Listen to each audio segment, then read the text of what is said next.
안녕하세요. 소소한 행복으로 성공적인 인생 만들기 소행성인의 오리배입니다. 여러분, 지난 한 주 많은 일들이 일어났었죠? 어떻게 잘들 무사히 한 주 동안 잘 보내셨는지 모르겠습니다. 지난 수요일에는 우리 나라를 이끌어갈 앞으로 문재인 대통령을 뒤를 이어받을 새로운 대통령이 선출이 됐습니다. 진짜 근소한 차이로 됐더라고요. 7.3%? 0.73%죠. 예, 0.73%의 차이로 윤석열 후보자가 당선됐습니다. 그 결과를 봐서는 국민의 반은 견제를 하는 세력이고 국민의 반은 지지하는 세력이라고 볼 수 있겠죠. 이제 앞으로 당선인이 내가 됐다, 자만심, 오만 이거에 빠지지 말고 인구의 반은 나를 항상 바라보고 있다, 이렇게 생각하시고 잘 우리나라를 앞으로 5년 동안 이끌어 나갔으면 좋겠습니다. 또한 이제는 분열이 아닌 통합으로, 불공정이 아닌 공정으로, 불평등이 아닌 평등으로, 갈라치기 없는 이런 우리나라를 만들어 주셨으면 좋겠고요. 이왕 이렇게 내가 마음에 들지 않는 대통령이 당선이 됐다고 그 대통령은 욕을 하거나 야유를 보내기보다는 앞으로 잘할 수 있게 견제해 주시고 응원을 함께 해 주셨으면 좋겠습니다. 우리가 원하는 이재명 후보자나 윤석열 후보자나 그 사람들이 바라는 목적은 한 가지예요. 우리나라가 잘 되길, 우리나라 국민들이 모두 잘 살길 바라는 목적이 있을 테니까요. 잘 해주실 거라고 저는 믿어 의심치 않습니다. 또한 지난 토요일에는 코로나 확진자가 정부의 예산보다는 더 많이 늘어난, 정부에서는 한 37만 명을 정점을 찍고 이제 조금씩 내려간다 그랬는데 토요일에 벌써 38만 명을 찍었습니다. 앞으로 1, 2주면은 정점을 완전히 찍고 이제 내려가는 추세로 돌아간다고는 하는데 제 생각에는 40만 명을 넘을 것 같아요.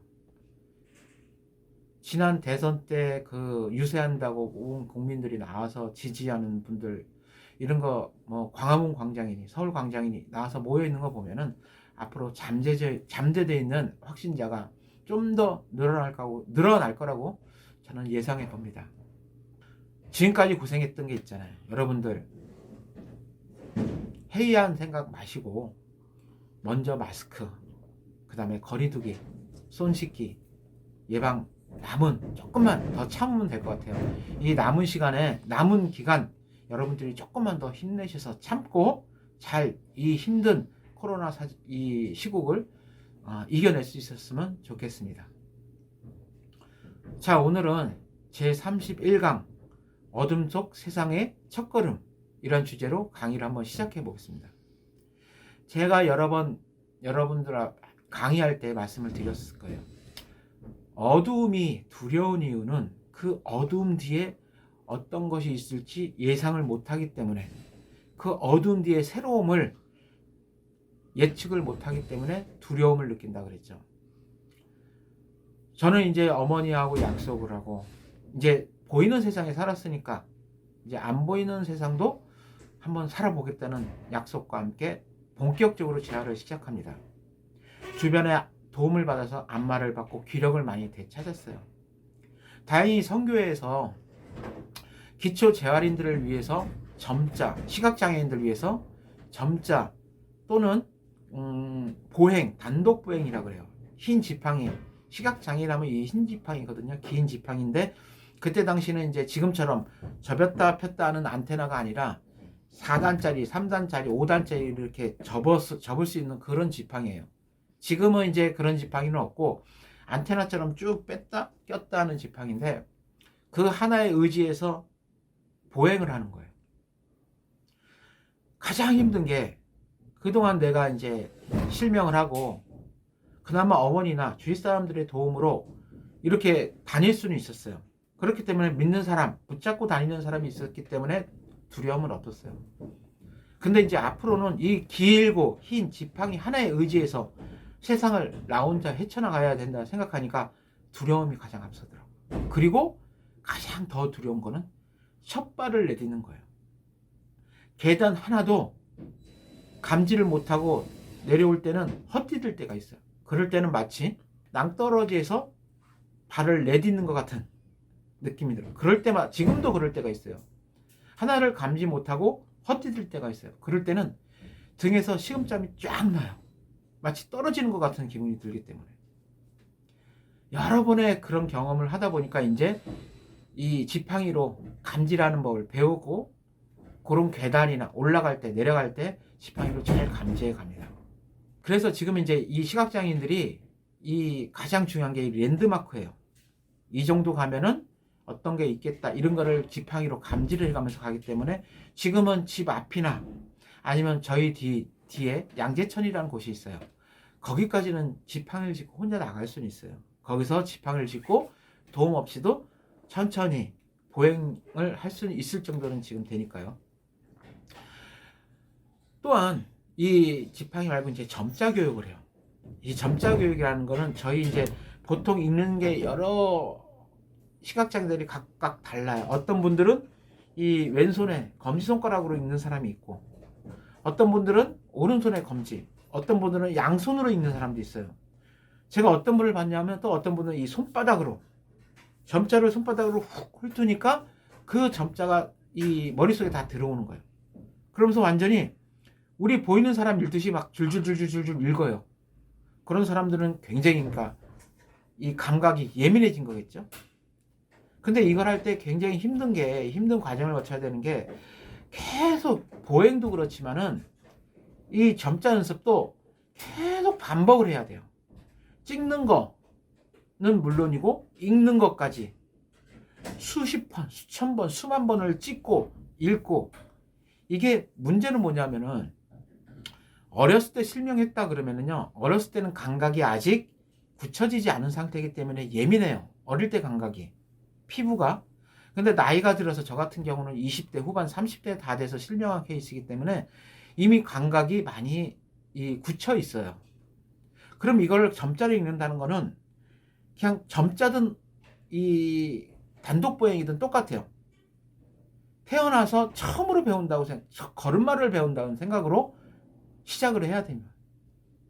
그럼 얼마나 많은 실패가 있겠어요.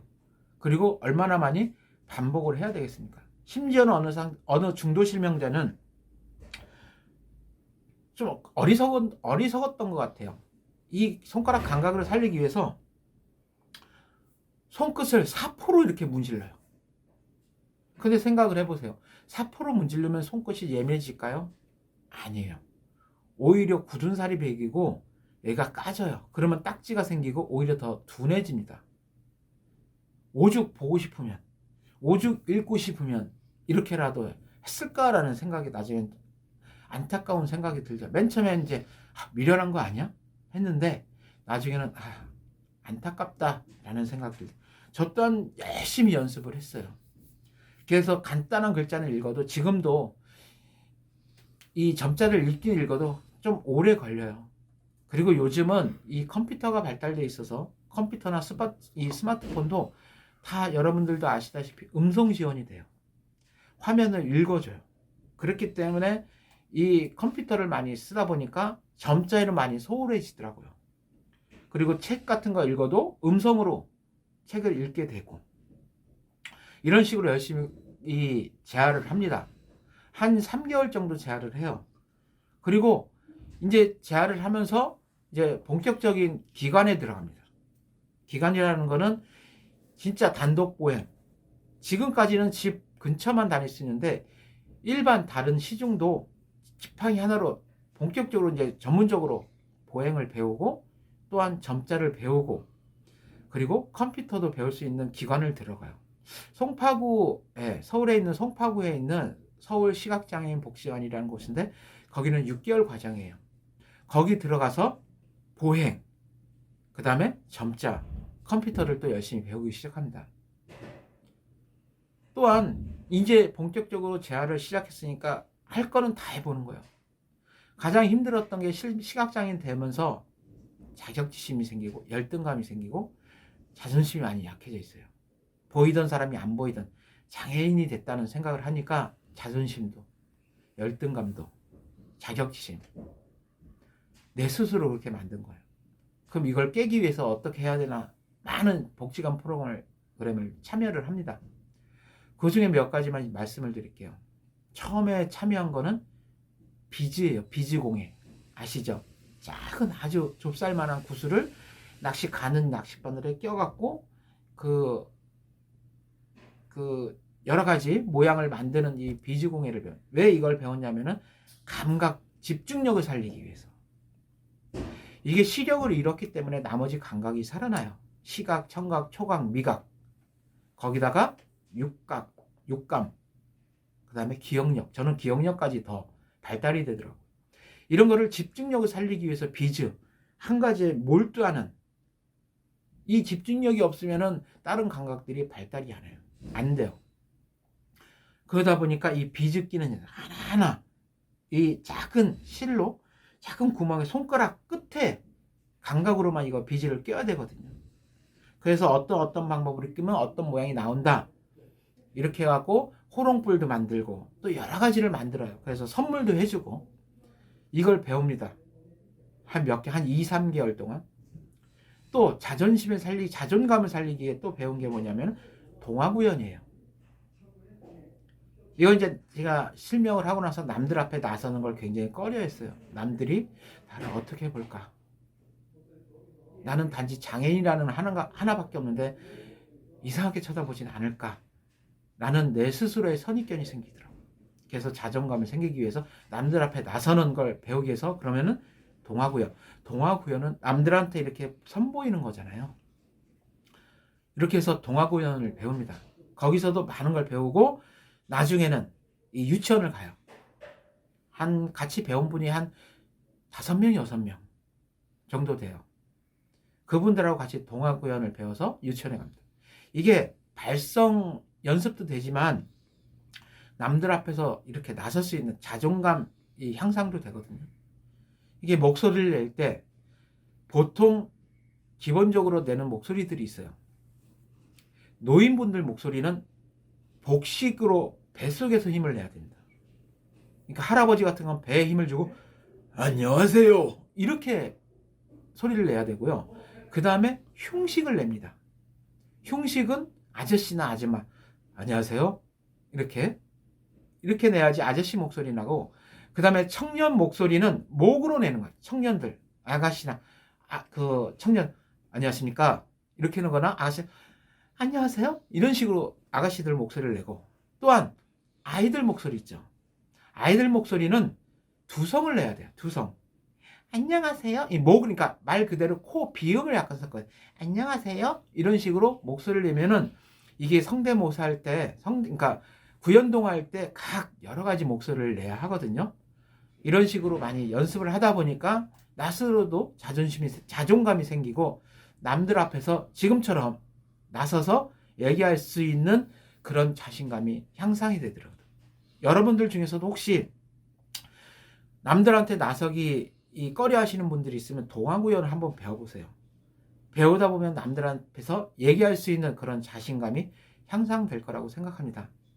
이 외에도 이미지 메이킹이니 등등 여러 가지를 재활하는데 열심히 공부를 합니다. 그리고 그 재활기간 서울시각장애인 복지관에서 6개월 동안 수료를 하고 무사히 재활에 마치게 됩니다. 그리고 또 다른 도전을 하기 시작합니다. 그거는 제가 다음 시간에 또 말씀을 드리겠습니다. 여러분들은 새로운 거에 대해서 어떻게 받아들이시나요?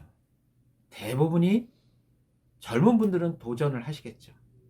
하지만 새로운 걸 두려워하시는 분들은 나이가 대부분이 많으실 거라고 생각합니다. 또한 새로운 것을 두려워하기 때문에요. 왜냐? 익혀야 되니까. 그만큼 시간과 노력이 투자해야 되니까. 그리고 도전에 두려움을 갖기 때문에 새로운 거에 대한 거부감이 먼저 들어요. 저는 대화를 30대부터 시작을 했어요.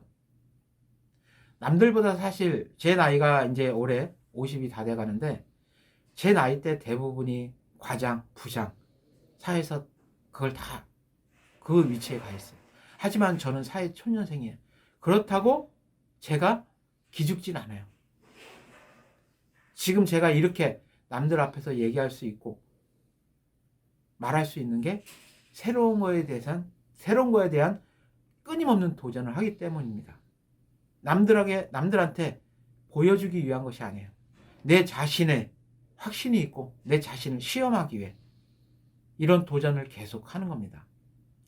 누구나 그래요. 새로운 거에 대해 두려움을 갖고 불안함을 갖고 있습니다. 하지만 여러분들 지금 새로운 거에 대한 망설임이 있으신다면, 두려움이 있으신다면 한번 도전해 보십시오. 그럼 조금 더 발전하는 나 자신을 만날 수 있을 겁니다. 그 발전이 앞으로의 여러분들 인생을 바꿀 수 있다고 저는 생각합니다. 절대 두려워하지 마세요. 사람은 환경의 동물이라는 거 아시죠? 처음에는 힘들어요. 적응하면은 누구 못지않게 잘 할 수 있을 거라고 생각합니다. 이번 대통령도 이제 여러분도 이제 새로운 대통령이 탄생했으니까 처음에는 적응하시기 힘드실 거라고 생각합니다. 하지만 여러분들이 응원, 그 다음에 믿음이 있으시면은 대통령도 잘 해서 우리나라를 잘 이끌어 나갈 수 있을 거라고 저는 믿어 의심치 않습니다. 자, 여러분 이제 얼마 안 남았습니다. 코로나. 조금만 더 힘내시고 순간순간 행복을 느끼면서 이번 한 주도 보내셨으면 좋겠습니다. 그럼 저는 다음 이 시간에 다시 찾아뵙겠습니다. 감사합니다.